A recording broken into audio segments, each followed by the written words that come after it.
ዛሬ ሁላችንም የምናውቀው ጌንጊስ ካንን ይዤ የመጣሁት ጌንጊስ ካን ማለት እንዲህ ቦርጩ ምናምን ስታዩ ትራፊክ ምናምን መሰላ በጣም ተሳስታል። ጥፋት ሰራ እንደዚህ አይነት ትራፊክ ትመስላለህ ብትለው አሁን ለምሳሌ በአንድ አጋጣሚ ተገጣጥማችሁ በላይፍ እንዲህ ብትለው አማርጦ ነው የሚገልህ። ከፈለክ በህይወት እያለ ቀብሮ ይገልሃል። ከፈለክ ደግሞ የፈላ ውስጥ ይጨምራል። ከፈለክ እጅንና አይንን ጉልጉሎ ያወጣልሃል።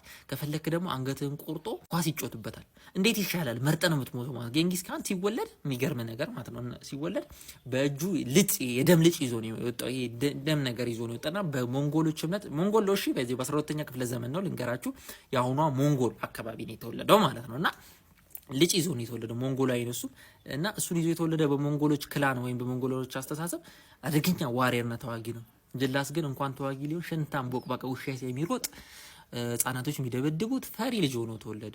እንዴ ይሄ ሰውዬ ምናምን ካልከኝ ደግሞ ምን ቀየረው በል። ወንድ ልጅ ወንድ የሚያደርገው ችግርና ፈተና ነው። አባቱ የክላኑ መሪ ነበርና ተገደለ። ሲገደል ይሄ ልጅ ወንድ መሆን ነበረበት። እናቱን እህቱን ለመጠበቅ ወንድ ልጅ መሆን ነበረበት።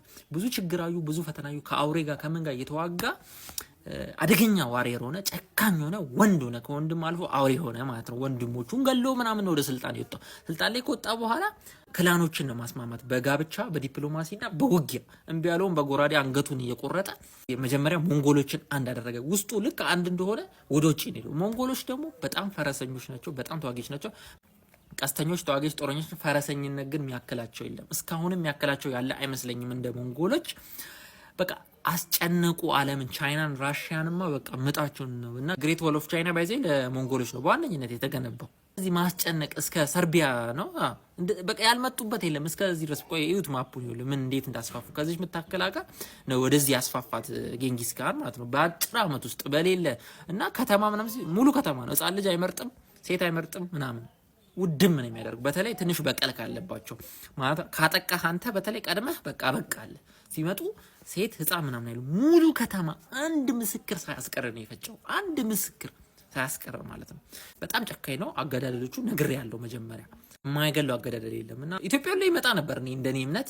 አውሮፓም ኢትዮጵያ አይቀርለትም ነበርና ጌንጊስ ካን ማለት ራሱ የዓለም ገዢ ማለት ነውና እንደ አምላክ መታየት ጀመረ በሞንጎሎች እና በ65 ዓመቱ በውጊያ ተጎድቶ ነው የሚሉ ሰዎች፣ ታሞ ነው የሚሉ ሰዎች አለ። ግልጽ አይደለም ብቻ ሞተ። በ65 ሲሞት ምን ብሎ ቃል ገባ?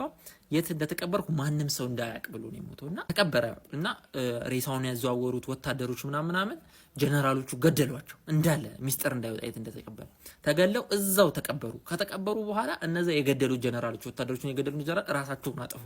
ለምን? በህይወት ከቆዩ ሚስጥሩን ሊያወጡ እንችላለን በሚል እርስ በራስ ራሳቸውን ገደሉ። ምን አይነት ታማኝ ቢሆኑና ከሞተ በኋላ ያለ ሞተ በተለይ ራሳቸውን አጠፉና እስካሁን የት እንደተቀበረ አይታወቅም።